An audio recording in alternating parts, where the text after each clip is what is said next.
سردار قال ماما مخبني على الحديقة فتني. والله على بالك ياسمين خانم بدك تتفتل، يعني وين المصاري افتلك؟ إلا تاكل هم المصاري انت ليكن دبرتن.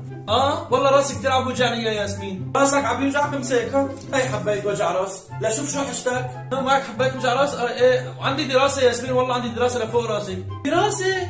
أنا بساعدك بالدراسة مع إنه بعرف أيام عطلة بس تكرم يعني راح أمشي معك. كمان بتساعديني؟ وينك يا ياسمين، انا جسمي كثير متكسر وبدي انام، يعني كثير نعسان ما خرج اروح على مكان. ايه جسمك متكسر اللي ما بدي اخذك وخلاص.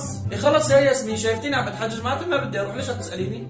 إيه خلص ليش معذب حالك؟ عادي ما في أي مشكلة. لمين بدك تدقي؟ ما دخلك لمين عم بدق أي ولا تتدخل تاني مرة. كيفك ندوشة حبيبتي؟ وينك؟ خبري الصبايا كلاتن أنا لغيت الروحة. شو رفقاتك جايين؟ لك لا انا جاهز بدي اروح. والله صرت بدك تروح يا نسوان جيابوا نسوان لما سمعت الصبايا جايين. إيه أنا بطلت أروح. لك الله يوفقك يا ياسمين لا تلغي الروحة، شو بك؟